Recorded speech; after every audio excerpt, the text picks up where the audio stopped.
मेघालय में हनीमून के दौरान पति राजा रघुवंशी की हत्या की आरोपी सोनम रघुवंशी के आचरण पर सुप्रीम कोर्ट ने कड़े सवाल उठाए हैं। शीर्ष अदालत ने सोनम रघुवंशी को कोर्ट के सामने आत्मसमर्पण कर मुकदमे का सामना करने का सुझाव दिया।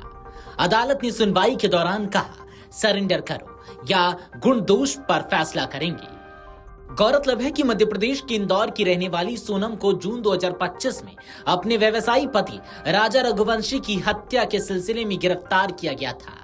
यह जोड़ा पिछले साल 23 मई को मेघालय के सोहरा इलाके में छुट्टियों के दौरान लापता हो गया था। इसके बाद 2 जून 2025 को राजा का शव एक गहरी खाई में मिला था। मामले की जांच कर रही पुलिस का आरोप है कि सोनम ने किराए के हत्यारों के साथ मिलकर पति की हत्या की साजिश रची थी। मेघालय की ट्रायल अदालत ने 27 अप्रैल 2026 को सोनम को जमानत दी थी और 29 जून 2026 को मेघालय हाई कोर्ट ने जमानत रद्द करने की राज्य पुलिस की याचिका खारिज कर दी थी। मेघालय सरकार ने जमानत के इस फैसले को सुप्रीम कोर्ट में चुनौती दी है। मेघालय सरकार की याचिका पर सुनवाई करते हुए जस्टिस MM सुंदरेश और जस्टिस PV वराले की पीठ ने सोनम की ओर से पेश वकील से कहा, आपकी मुवक्किल अपने आचरण को कैसे स्पष्ट करेंगी। पुलिस का कहना है कि वह मृतक के साथ उस स्थान पर गई थी। घटना वहीं हुई जहां उन पर हमला किया गया और उनकी मृत्यु हो गई। उसके बाद आपने क्या किया, यही मुख्य मुद्दा है। दूसरी बात, गिरफ्तारी के आधार को लेकर क्या आपने इसे सबसे शुरुआती बिंदु पर उठाया था। जस्टिस MM सुंदरेश और जस्टिस PV वराले की पीठ ने सोनम रघुवंशी से पूछा, पति पर हमले के बाद आपने क्या किया। पीठ ने कहा, जमानत पर गुण दोष के आधार पर आदेश देंगे या सोनम को आत्मसमर्पण का निर्देश देंगे। शीर्ष अदालत ने साफ किया कि वह या तो गुण दोष के आधार पर विचार कर आदेश पारित करेगी या सोनम को आत्मसमर्पण कर मुकदमे का सामना करने का निर्देश देगी। पीठ ने सोनम के वकील से कहा, हम यह बात आपके सामने इसलिए रख रहे हैं ताकि आपको अचानक कोई हैरानी ना हो और साथ ही आप हमारी सोच भी समझ सके। आप अपने मुवक्किल से निर्देश लेकर अदालत के सामने वापस आए। हाईकोर्ट ने सोनम रघुवंशी की जमानत इस आधार पर बरकरार रखी थी कि पुलिस गिरफ्तारी के उचित लिखित आधार देने में विफल रही।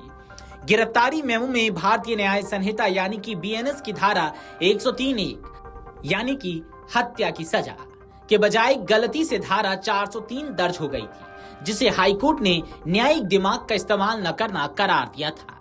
हालांकि सुप्रीम कोर्ट में सॉलिसिटर जनरल ने तर्क दिया कि यह केवल एक क्लर्क के टाइपिंग की गलती थी और हत्या के इतने गंभीर मामले में केवल इस आधार पर जमानत नहीं दी जानी चाहिए। मंगलवार की सुनवाई में सुप्रीम कोर्ट ने स्पष्ट कर दिया कि वह इस स्तर पर अभियोजन पक्ष के आरोपों की विस्तृत जांच का इच्छुक नहीं है। मामले की अगली सुनवाई गुरुवार को होगी। दूसरी ओर सोनम के वकील ने तर्क दिया कि इस मामले को मीडिया ने तूल दिया है और इसमें केवल परिस्थिति जन्य सबूत ही है।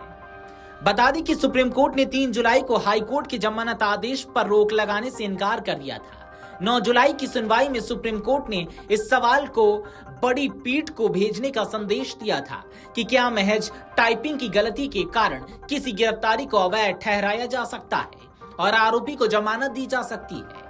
सुप्रीम कोर्ट ने यह भी संकेत दिया था कि वह इस बात की बारीकी से जांच करेगा कि क्या अरेस्ट मेमो में टाइपिंग की गलती के आधार पर सोनम को जमानत देना हाईकोर्ट के लिए सही था। राज्य सरकार की ओर से पेश सॉलिसिटर जनरल तुषार मेहता ने अदालत को बताया, शादी के तुरंत बाद यह जोड़ा हनीमून के लिए मेघालय गया था। आरोपी महिला पति को पहाड़ियों में एक सुनसान जगह पर ले गई। सोनम के प्रेमी की ओर से किराए पर लिए गए 3 लोग भी उनके पीछे पहुंचे। वहां पति की हत्या कर दी गई और उसके बाद शव को खाई में फेंक दिया गया। मौत खाई में फेंकने से नहीं बल्कि पहले ही हत्या कर देने से हुई थी। आरोपी महिला मौके से भाग गई और बाद में गाजीपुर में अपने प्रेमी के कहने पर पुलिस के सामने आत्मसमर्पण कर दिया। सॉलिसिटर जनरल ने कहा कि सोनम अपनी गिरफ्तारी के कारणों से पूरी तरह वाकिफ थी। वीडियो डेस्क, अमर उजाला.com। अगर आप ये वीडियो YouTube पर देख रहे हैं तो हमारे चैनल को सब्सक्राइब कर बेल आइकन दबाएं और Facebook पर देख रहे हैं तो हमारे पेज को लाइक करें।